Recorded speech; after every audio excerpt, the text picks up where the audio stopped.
beautiful question. I would like to explain one beautiful thing in the answer to this question. इनका सवाल ये है कि मैंने एक स्टेटमेंट सुनी है, those who can will and those who can't teach. यानी जिनमें दम होता है कुछ कर लेते हैं, जो कुछ नहीं कर पाते वो टीचिंग करने लग जाते हैं. तो आपने तो कर भी लिया था, फिर आप क्यों टीचिंग कर रहे हैं?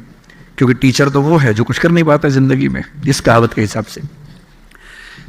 इसके एग्जाम्पल सीएम साहब हैं, वो टीचर से बन गए सीएम और हम टीचर बन गए बाद में, तो अजीब सा लगता है. तो आपकी कहावत से उनकी बात तो सही अप्लाई हो रही है, मुझ पर अप्लाई नहीं हो पा रही. मैं आपको समझाता हूँ. देखो, जब हम लैंग्वेज पढ़ते हैं तो लैंग्वेज में एक वर्ड का एक मतलब नहीं होता है, एक वर्ड के बहुत मतलब होते हैं. कभी कभी डिनोटेशन सेम होती है, कनोटेशन डिफरेंट होती है. इसका मतलब ये हुआ, फॉर एग्जाम्पल, जैसे आप पूजा पाठ करते हैं, प्रेयर करते हैं, तो मैं हिंदी का एग्जाम्पल दे रहा हूँ, I hope you will understand. पूजा पाठ में हम कभी कभी चावल का इस्तेमाल करते हैं, पर हम पूजा पाठ करते हुए चावल को चावल नहीं बोलते, अक्षत बोलते हैं.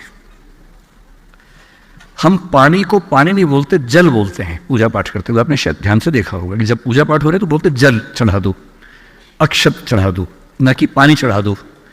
फिर कभी हवन करेंगे जिसमें धूप अगरबत्ती जलानी, आप बोलेंगे अग्नि जला दो, ना कि आग लगा दो. तो अग्नि और आग एक ही बात है, पर पूजा पाठ करते हुए अग्नि जलाते हैं और बातों से क्या लगाते हैं? आग लगाते हैं. किसी घर में क्या लगाते हैं? आग लगाते हैं, और पूजा पाठ में अग्नि जलाते हैं. अगर आप इस स्टेटमेंट को इस कॉन्टेक्स्ट में समझेंगे तो बात समझ में आएगी. जब ये स्टेटमेंट कह रही है कि दोज हु कैन विल, इसका मतलब है कि जिनमें कुछ करने की हिम्मत होती है, दम होता है, वो कर लेते हैं.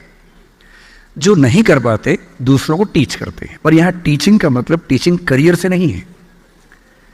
यहां टीचिंग का मतलब बिना बात का ज्ञान देने से है. जो आपके पेरेंट्स आपको दे रहे हैं आजकल, आपको अच्छा नहीं लग रहा है.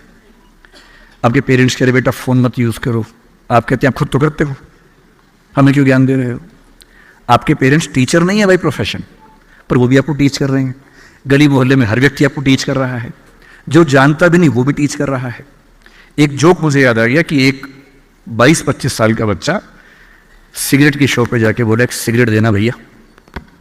साथ में एक 100 साल का आदमी खड़ा हुआ था.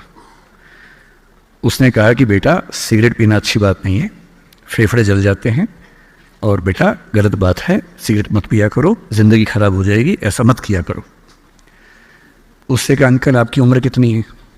बोले 100 साल. बोला अंकल मेरे दादाजी की उम्र 125 साल है. तो 100 साल वाला अंकल बोला वो सिगरेट नहीं पीते होंगे जरूर? बोला नहीं पीते हैं, ज्ञान नहीं देते. ये वाले जो टीचिंग है ना, ये उसका जिक्र है. Those who can will, those who can't teach. This is not about teaching profession. This is about random teaching which we receive from all the people, so called well wishers, who keep on teaching us without we liking them to teach us.